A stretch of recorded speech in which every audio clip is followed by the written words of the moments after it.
কাফেরকে আঘাত করছে না, কোনো হাদিস দেখাতে পারবে না আমার নবীর তলোয়ারে কেউ শহীদ হয়েছে কিংবা আমার নবীর তলোয়ারে কেউ হত্যা হয়েছে, এরকম কোনো হাদিস দেখাতে পারবে না। রাহমাতুল আলামিন নবী নিজে কষ্ট পেয়েছেন কিন্তু উম্মতকে কষ্ট দিতে দেন নাই। সেই উম্মত আমরা নাদান হয়ে গিয়েছি, আমরা সেই উম্মতটা বেগানা হয়ে গিয়েছি।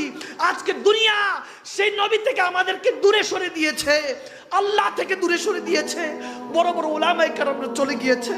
আজকে শুনতেছি আমাদের রসিউর রহমান আল কাদরি হুজুর কেবলা তিনি বলতেছেন আল্লামা নবী হুজুরের উপরে বয়স ছিল, উনি ইন্তেকাল করে গিয়েছেন, তেনার জানাজা পড়াতে গিয়েছে, ওলামায়ে কেরামরা চলে যাচ্ছে।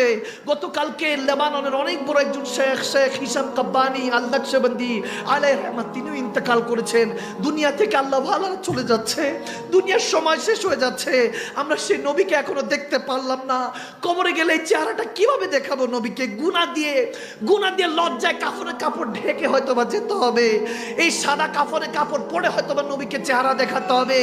যখন এরকম হলো মুসাইব বিন উমাইর আমার নবীকে প্রোটেকশন করছে, আমার নবীকে বুঝাতে চাচ্ছে ইয়া রাসূলুল্লাহ আপনাকে ভালোবাসি। এখন নবীজি যখন দেখছে না মুসাইব বিন উমাইর যুদ্ধ করতেছে, হঠাৎ করে দুইজন কাফের এসে তেনার বাম হাতটার মধ্যে আঘাত করলো, হাতটা কেটে পড়ে গেল। তিনি আবার তাকালেন নবীর দিকে যে আমার রাসূল দেখেছেন কিনা যে আমি ইয়া রাসূলুল্লাহ এতটুকু ভালোবাসি। হাতটা পড়ে গেল। এরপরে যখন আমার নবী দিকে তাকালেন দেখেন নবী তো ব্যস্ত।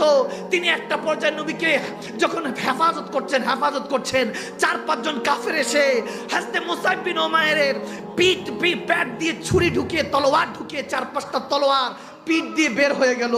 যখন এরকম হলো মুখ দিয়ে রক্ত পড়ছে, চোখ দিয়ে রক্ত পড়ছে, জিসম দিয়ে রক্ত পড়ছে, তিনি একটাবারের জন্য উফ করলেন না, শুধু পিছন ফিরে দেখলেন আমার নবী দেখেছি কিনা দেখলেন। দেখে যে আমার নবী হঠাৎ করে দৃশ্য হয়েছে, চোখে চোখ পড়ে গিয়েছে। তখন তিনি তাদেরকে ধাক্কা দিয়ে সরিয়ে দিয়ে নবীজির কাছে 2 হাঁটু গেড়ে বসে গেলেন। বসে আমার নবী যখন দেখলেন মুসাইব বিন উমাইর বলতেছেন ইয়া রাসূলুল্লাহ ইয়া হাবিবাল্লাহ এতটুকু ভালোবাসি, জান দিয়ে দিছি, তারপর কম মনে হচ্ছে। নবীজি দৌড়ায় আসলেন, মুসাইব বিন উমাইরকে কোলের মধ্যে নিলেন। কোলের মধ্যে নেওয়ার পর মুসাইব বিন উমাইরের মাথায় হাত রাখছেন, নবীজির চোখে পানি, বলতেছিলেন সাহাবারা দেখো এই সেই মুসাইব বিন উমাইর যাকে সারা দুনিয়া ভালোবাসতো, যাকে পাওয়ার জন্য কত নারীরা আলোচনা করত, কত পুরুষরা চাইতো মুসাইব বিন উমাইরের মতো হওয়ার জন্য। আমার মুসাইব আজকে আমাকে ছেড়ে চলে যাচ্ছে।